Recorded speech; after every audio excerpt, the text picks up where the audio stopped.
जय हिंद आप सभी को।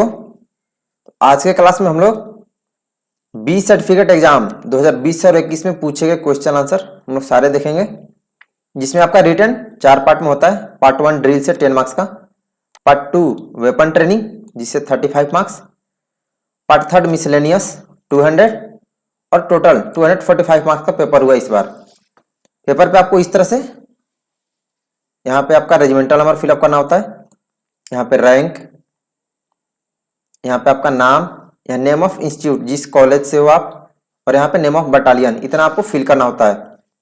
चलिए हम लोग शुरू करते। और आपको टोटल टाइम यहाँ पे मेंशन नहीं किया गया, 2 से 3 घंटे का टाइम रहता है, 2 से 3 घंटे का समय दिया जाता है। टोटल मार्क्स 245 है। चलिए हम लोग शुरू करते हैं क्वेश्चन आंसर। फर्स्ट पार्ट आपका ड्रिल का, जिससे कि 10 मार्क्स के क्वेश्चन पूछे जाते हैं। फर्स्ट क्वेश्चन है, एनसीसी कैडेट तेज मार्च में 1 मिनट में खाली स्थान कदम चलता है। यानी यहाँ पे बॉय कैडेट का पूछा गया है, यानी एसडी का पूछा गया है कि एसडी कैडेट 1 मिनट में कितना कदम चलता है। तो एसडी कैडेट 1 मिनट में 116 कदम चलता है। आपको क्वेश्चन के साथ साथ सारे आंसर भी बताए गए। और अगर एसडब्ल्यू का पूछे यानी गर्ल्स कैडेट का, तो वो 1 मिनट में 110 कदम चलती है, 110 कदम। नेक्स्ट बी है, वर्ड ऑफ कमांड के 2 भाग खाली स्थान और खाली स्थान होते हैं। तो वर्ड ऑफ कमांड के 2 भाग चेतावनी और कार्यकारी होते हैं, यानी एग्जीक्यूटिव और कॉशनरी, ये 2 होते हैं वर्ड ऑफ कमांड के पार्ट। नेक्स्ट है सी, सावधान पोजीशन में एडी से एडी के बीच में खाली स्थान का कोण बनता है, यानी एंगल। तो सावधान पोजीशन में दोनों एडियो के बीच 30 डिग्री का एंगल बनता है। नेक्स्ट है डी, पीछे मुड़ में कैडेट खाली स्थान डिग्री टर्न करता है। तो पीछे मुड़ में 180 डिग्री 180 डिग्री मुड़ना होता है। नेक्स्ट क्वेश्चन, विश्राम पोजीशन में एडी से एडी के बीच खाली स्थान इंच फासला होता है। तो विश्राम पोजीशन में एडी टू एडी 12 इंच होता है। अगर पंजा से पंजा के बीच पूछे तो 18 इंच होगा ये। अगर पंजों के बीच पूछे ना विश्राम पोजीशन में, तो 18 इंच, ठीक है, 18। Next question, true false, 5 marks का है, ड्रिल टॉपिक का ही। फर्स्ट क्वेश्चन, सावधान स्थिति में अंगूठा ट्राउजर पतलून की तरफ सिलाई की रेखा के अनुरूप होना चाहिए। तो ये सही है, आपका अंगूठा सावधान में ठीक आपके जो आपका पैंट का सिलाई होता है उसके सीध में होना चाहिए। नेक्स्ट है बी, सैल्यूट करते समय दाहिने हाथ के अंगूठे और तर्जनी के बीच का कोण 15 डिग्री होना चाहिए। तो ये गलत है, यानी फॉल्स है, 15 डिग्री नहीं होता है। नेक्स्ट है सी, कमांड दाहिने मुड़ में हमें 90 डिग्री बाएं की ओर मुड़ना चाहिए। तो ये भी गलत है, कमांड दाहिने मुड़ में हमें 90 डिग्री दाहिने की तरफ मुड़ना होता है। तो ये फॉल्स है। नेक्स्ट है डी, कैप बैज माथे के केंद्र के साथ होना चाहिए, दोनों आंखों के बीच। तो ये भी झूठ है, वो एक आंख के ऊपर में होता है, उसके बीच में, एक आंख के बीच में होता है, ना कि दोनों आंखों के बीच में होता है, ठीक है। तो ये फॉल्स होगा। नेक्स्ट है फिफ्थ ई, तेज चाल के आदेश पर हमें बाएं हाथ को आगे निकालना चाहिए। तो ये भी फॉल्स है, यानी रॉन्ग है, गलत है। तेज चाल के आदेश पर हमें सबसे पहले बायां पैर और दाहिना हाथ निकालना होता है। नेक्स्ट है पार्ट 2 वेपन ट्रेनिंग, जिससे कि 35 मार्क्स के क्वेश्चन पूछे गए। फर्स्ट क्वेश्चन है fill in the blanks, 5 marks का। Question A, full form of LMG is, LMG का पूरा नाम। तो एलएमजी का फुल फॉर्म होता है light machine gun. Question number B, .22 deluxe rifle का कारगर खाली स्थान है, यानी effective range of .22 deluxe rifle is. तो ये 25 गज होता है। नेक्स्ट है सी, 5.56 mm इंसास राइफल का कारगर रेंज खाली स्थान मीटर होता है। Effective range of 5.56 mm INSAS rifle is. तो इंसास राइफल का कारगर रेंज 400 मीटर होता है, या फिर गज, ठीक है। आप गज में लिखेंगे, यहाँ पे मिस्टेक हो गया होगा, गज में होता है। नेक्स्ट है weight of .22 deluxe rifle is, खाली स्थान पाउंड एंड खाली स्थान अंश। .22 डिलक्स राइफल का डिलक्स का वजन 6 पाउंड 2 ऑन्स होता है। और अगर मार्क 4 का पूछेगा तो 8 पाउंड 10 ऑन्स होता है, मार्क 4 का वेट, ठीक है। नेक्स्ट है length of .22 deluxe rifle is, खाली स्थान इंचेज। तो .22 डिलक्स राइफल का लंबाई, उसकी लंबाई 43 इंच 43 इंच होती है। अगर मार्क 4 का पूछे तो 45 इंच, मार्क 4 का 45 इंच। नेक्स्ट है ट्रू फॉल्स, 10 मार्क्स का है। ए, 5.56 mm इंसास राइफल को 3 राउंड कंट्रोल का कंट्रोल ब्रस्ट कर सकते हैं। तो ये सही है, इससे ब्रस्ट फायर भी किया जाता है। नेक्स्ट है बी, .22 राइफल की मजल वेलोसिटी 2700 फीट प्रति सेकंड है, तो ये गलत है। .22 की मजल वेलोसिटी 1030 फीट प्रति सेकंड होती है, 1030 फीट प्रति सेकंड। आप लोगों को मैंने टॉपिक वाइज में सारे बताए और मॉडल पेपर्स में भी। नेक्स्ट है सी, हथियार को खोलने से पहले निरीक्षण करना चाहिए, तो ये ट्रू है, हथियार को खोलने से पहले अच्छी तरह से निरीक्षण करना चाहिए। नेक्स्ट है डी, 7.62 mm LMG 4 बड़े भागों में खुलती है, तो ये फॉल्स है, ये रॉन्ग है। इंसास LMG 5 बड़े भागों में खुलता है, आपको मैंने बता दिया कौन कौन सा भाग, but group, piston group, barrel group, body group और बाईपार्ट, ये 5 ग्रुप में खुलता है LMG। नेक्स्ट है magazine capacity of INSAS rifle is 20 round, तो ये सही है, इंसास की मैगजीन कैपेसिटी 20 राउंड ही होती है। नेक्स्ट है right the full forms, 10 marks का है। ए, इंसास का फुल फॉर्म बताना है, तो इंसास का होता है Indian national small arm system. B, MMG का बताना है, तो एमएमजी का होता है मीडियम मशीन गन।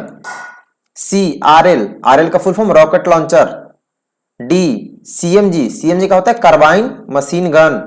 और ईएसएलआर, एसएलआर का फुल फॉर्म होता है सेल्फ लोडिंग राइफल। काफी इजी फुल फॉर्म पूछा गया है इस मॉडल पेपर में, ये ओरिजिनल पेपर है, तो आप लोग वीडियो को लास्ट तक देखेंगे।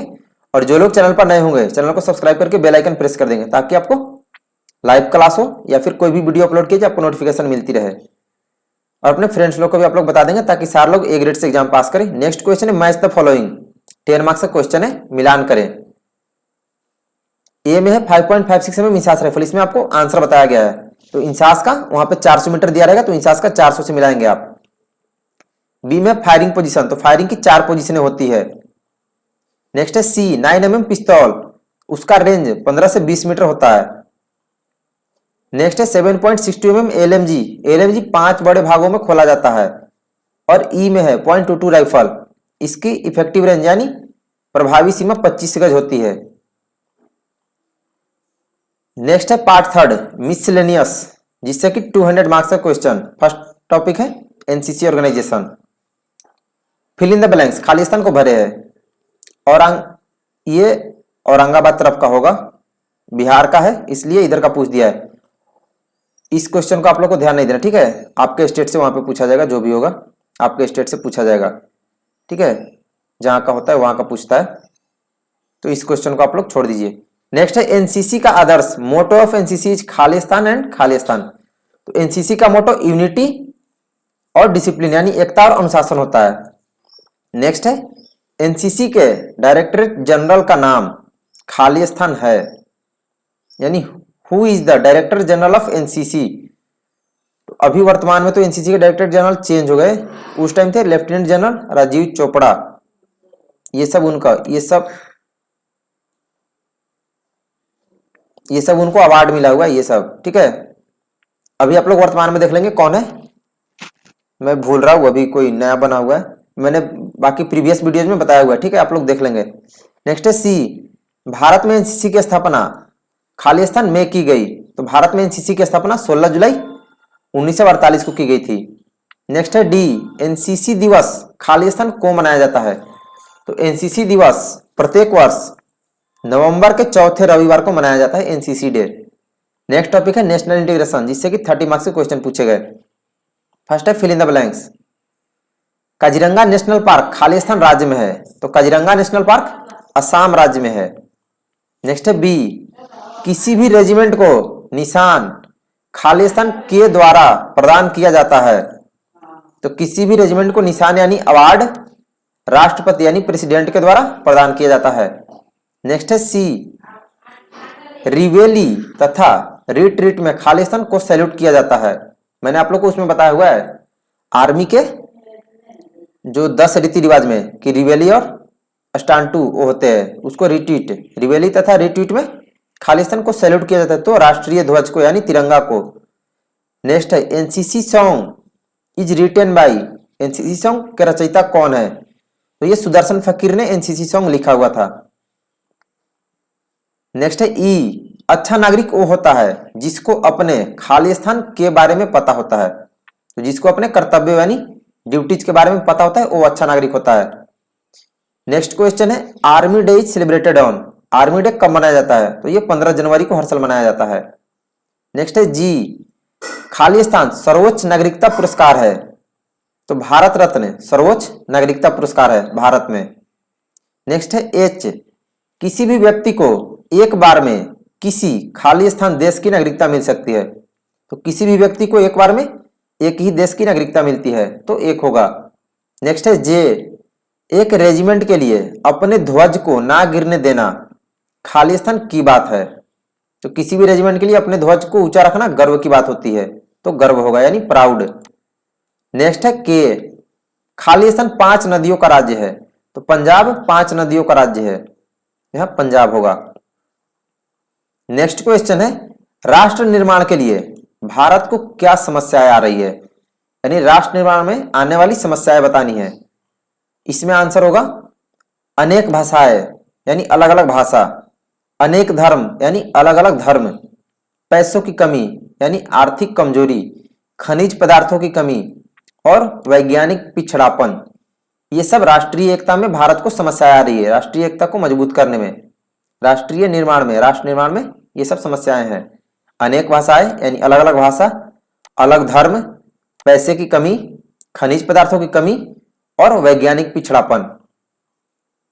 और भी इसमें इकोनॉमिक पिछड़ापन, अनपढ़ता यानी निरक्षरता, कृषि पिछड़ापन और औद्योगिक पिछड़ापन यानी कल कारखाने में भी की कमी है यहाँ पे, जिसके कारण जॉब की कमी है।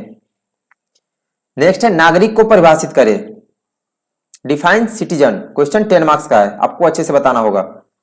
इसका होगा एक देश के नागरिक एक व्यक्ति को कस्टम या कानून के तहत मान्यता प्राप्त व्यक्ति है जो एक सोवेरियन राष्ट्र का कानूनी सदस्य होने के रूप में या उसकी सुरक्षा के बदले में सरकार को आरोप लगाना, चाहे घर या विदेश में नागरिक आमतौर पर नागरिक, राजनीतिक, सामाजिक अधिकारों की मान्यता के साथ किया जाता है जो गैर नागरिकों को वहन नहीं किया जाता है। नागरिकता के 4 प्रकार हैं, प्राकृतिक, नागरिकता निवेश द्वारा, शादी से नागरिकता और जन्म से नागरिकता। तो ये आपको नागरिकता के डिफिनीशन में लिखना होगा। नेक्स्ट है पर्सनालिटी डेवलपमेंट एंड लीडरशिप, जिससे कि 65 मार्क्स के क्वेश्चन पूछे गए। फर्स्ट है ट्रू फॉल्स। एक अच्छा नेता अपने अधीनस्थ को एक टीम के तौर पर प्रशिक्षित करता है, तो ये ट्रू होगा। यानी एक लीडर उसके अंडर में जितने भी लोग होते हैं उसको अपना टीम समझता है और उनको गाइड करता है। सेकंड, नेता पक्षपात रहित होना चाहिए, यानी वो किसी का भी पक्ष ना ले, जो सही है उसके पक्ष में रहे, तो ये भी ट्रू होगा। नेक्स्ट है सी, नेता के अंदर स्वार्थ की भावना होनी चाहिए, तो ये गलत है यानी फॉल्स है। नेता को निस्वार्थ भाव होना चाहिए, यानी खुद के बारे में केवल ना सोचे, तो ये फॉल्स होगा। नेक्स्ट है डी, एक नेता में नैतिक और शारीरिक साहस होना चाहिए, तो ये ट्रू है। नेता में नैतिक और शारीरिक साहस भी होना चाहिए। नेक्स्ट है ई, नेता का आचरण उच्च श्रेणी का होना चाहिए, तो ये भी ट्रू है। नेक्स्ट है नेतृत्व के सिद्धांतों की व्याख्या लिखे। Describe the principles of leadership, question 10 marks का है। इसका आंसर होगा first point sense of humour, integrity, ज्ञान, न्याय, वफादारी, पहल, धीरज यानी धैर्य, साहस, असर और सतर्कता। तो ये एक नेता के सिद्धांत हैं, नेतृत्व के सिद्धांत हैं। मैंने आपको बहुत सारा बताया बाकी टॉपिक वाइज में और बाकी के मॉडल पेपर्स में 15-16 पॉइंट्स बताए, तो आप कोई भी 10 पॉइंट लिख दोगे क्वेश्चन, क्योंकि 10 मार्क्स का है। मैंने आपको पहले भी बताया है सारे वीडियोज में और क्लासेज में भी, जितने मार्क्स का एनसीसी में क्वेश्चन पूछा जाए आपको उतने पॉइंट में आंसर देना होता है। क्वेश्चन 10 मार्क्स का तो 10 पॉइंट्स में आंसर, तभी आपको फुल मार्क्स मिलेंगे। नेक्स्ट क्वेश्चन है व्हाट इज मैन मैनेजमेंट, मानव प्रबंधन से आप क्या समझते हैं? इसका आंसर होगा फर्स्ट पॉइंट, मानव प्रबंधन के व्यवसाय या संगठन में कार्य करने वाले लोगों को नियंत्रित और व्यवस्थित करना शामिल है। गतिविधियों के साथ और अन्य लोगों के माध्यम से कुशलता से प्रक्रिया पूरी हो रही है। सेकंड, 5 बुनियादी प्रबंधन कार्यों के निष्पादन के माध्यम से लक्ष्यों को स्थापित करने और प्राप्त करने की प्रक्रिया, योजना, संगठन, स्टाफ, निर्देशन, नियंत्रित। थर्ड पॉइंट, बहुत ही महत्वपूर्ण कौशल प्रभावी ढंग से संगठनात्मक लक्ष्य को प्राप्त करने में मदद करता है। इसमें प्रबंधन कार्य, योजना, संगठन, स्टाफिंग और नियंत्रित करने का निर्देशन है। नेक्स्ट क्वेश्चन है, एक अच्छे नेता के गुण लिखे। Write down the leadership traits of a good leader. ये भी क्वेश्चन 10 मार्क्स का है। इसका आंसर होगा अपने उदाहरण के द्वारा नेतृत्व, यानी उदाहरण पेश करना। नेतृत्व लोगों के बारे में है। थर्ड, परिवर्तन पर ध्यान केंद्रित। फोर्थ पॉइंट, गलतियों को स्वीकारना। फिफ्थ, सुनने के मूल्यों को समझे। सिक्स्थ, लीडरशिप कौशल विकसित करना। सेवेंथ, विविधता को बढ़ावा देना। एट्थ, अधिक प्राप्त करने के लिए एक साथ काम। नाइन्थ, ठोस मूल्य। और टेंथ, प्रौद्योगिकी का उपयोग। ये एक अच्छे नेता के यानी गुड लीडर के गुण हैं। नेक्स्ट क्वेश्चन है, शरीर के नाजुक हिस्सों के नाम लिखे। Write down the sensitive body parts of human body. Question 10 marks का है। इसमें होगा ईयर यानी आंख, कान, नोज नाक, टंग जीभ, हार्ट्स दिल यानी धड़कन, और आईज यानी आंख। तो ये शरीर के नाजुक हिस्से हैं। इसके बाद आपका नेक्स्ट क्वेश्चन है, निहत्थे युद्ध से आप क्या समझते हैं, और निहत्थे युद्ध के सिद्धांत लिखो। यानी विदाउट ओपन युद्ध, बिना हथियार का युद्ध से आप क्या समझते हैं, और इसके सिद्धांत लिखने हैं। इसका आंसर होगा जीवन में कई बार हमें ऐसे परिस्थितियों का सामना करना पड़ता है जब नैतिक आत्मरक्षा के उपाय विफल हो जाते हैं। ऐसी स्थिति में हमें स्वयं शारीरिक उपायों द्वारा आत्मरक्षा करनी पड़ती है। शारीरिक आत्मरक्षा उपाय निशस्त्र होते हुए भी आपको शत्रु का मुकाबला करने के लिए सक्षम बनाते हैं। फिर आपको पॉइंट सिस्टम में लिखना है। फर्स्ट, बेझिझक आक्रमण की क्रूरतम विधि का प्रयोग करना चाहिए। सेकंड, हमला लक्ष्य पर पूरी ताकत और निश्चय के साथ करना चाहिए। थर्ड, शत्रु के सबसे संवेदनशील भाग को लक्ष्य बनाना चाहिए। फोर्थ पॉइंट, प्रथम आक्रमण शत्रु को लक्ष्य बनाने और दूसरा तेजी से उसे पकड़ने और पटकने के लिए करना चाहिए। और फिफ्थ पॉइंट, शत्रु को अचंभे में डालते हुए बचाव की मुद्रा से एकदम आक्रमण की मुद्रा में आ जाए। नेक्स्ट टॉपिक है डिजास्टर मैनेजमेंट, जिससे कि 15 मार्क्स के क्वेश्चन पूछे गए थे। फर्स्ट क्वेश्चन है, डिजास्टर मैनेजमेंट और राष्ट्रीय आपदा में एनसीसी कैडेटों के योगदान के बारे में लिखे। यानी क्वेश्चन है, आपदा के दौरान एनसीसी कैडेट कौन कौन सी सेवाएं दे सकते हैं। इसका आंसर होगा पर्यवेक्षण के तहत यातायात प्रबंधन यानी ट्रैफिक कंट्रोल। हम लोग इंग्लिश में ही देख लेते हैं। Traffic management under supervision. Reach and rescue. C, first aid and evacuation of rescued people यानी प्राथमिक उपचार देना घायल व्यक्तियों को। Helping in setting up and administrator of relief camps यानी पीड़ित व्यक्तियों को सुरक्षित स्थान पर पहुंचाना यानी शेल्टर की व्यवस्था करना। Fifth, collection, loading and dispatch of medical aid material, food and other articles, दवा और खाद्य सामग्री वितरण करना। और sixth point, conduct of cultural and recreational activities for victims of to boost their morale at later stage. पीड़ित व्यक्तियों का मनोबल बढ़ाना यानी मोरल हाई करना। ये सब एनसीसी कैडेट आपदा के दौरान सहायता प्रदान कर सकते हैं। नेक्स्ट क्वेश्चन है, प्राकृतिक आपदा कितने प्रकार की होती है। What is the types of natural disaster. Question 5 marks का है। इसमें होगा सुनामी, जंगल में आग, बाढ़, ज्वालामुखी फटना, भूकंप और भी बहुत सारे। इसमें सूखा, भूस्खलन, ये सब आप कोई भी 5 नेचुरल डिजास्टर लिख देंगे। नेक्स्ट है, कोरोना वायरस से बचने के तरीके क्या है। क्वेश्चन 5 मार्क्स का है। What are the protective measures for कोविड-19। इसका आंसर होगा फर्स्ट पॉइंट, बाजार से आने के बाद स्नान करें। सेकंड, दूसरों से सामाजिक दूरी रखें। थर्ड, अपनी आंखों, नाक और मुंह को छूने से बचे। फोर्थ पॉइंट, खांसी या छींक आने पर अपने हाथ या रुमाल का इस्तेमाल करें। और फिफ्थ पॉइंट, कम से कम 20 सेकंड के लिए अपने हाथों को साफ करें, मतलब आपको अच्छी तरह से हाथ धोना है। तो आज की वीडियो में इतना ही रहने देते हैं। बाकी नेक्स्ट क्वेश्चन, नेक्स्ट टॉपिक है social awareness and community development, इसे 30 मार्क्स का। तो यहां से हम लोग नेक्स्ट वीडियो में करेंगे, यानी ये मॉडल पेपर 2 पार्ट में होगा। आप लोग अच्छे से सारे क्वेश्चन आंसर याद करेंगे। और चैनल को जो लोग सब्सक्राइब नहीं किए, सब्सक्राइब करके आप बेल आइकन प्रेस कर देंगे ताकि वीडियोज की नोटिफिकेशन आपको मिलती रहे। और कमेंट करके बताइए आपको जानकारियां कैसी लगी। आज के लिए इतना ही। जय हिंद।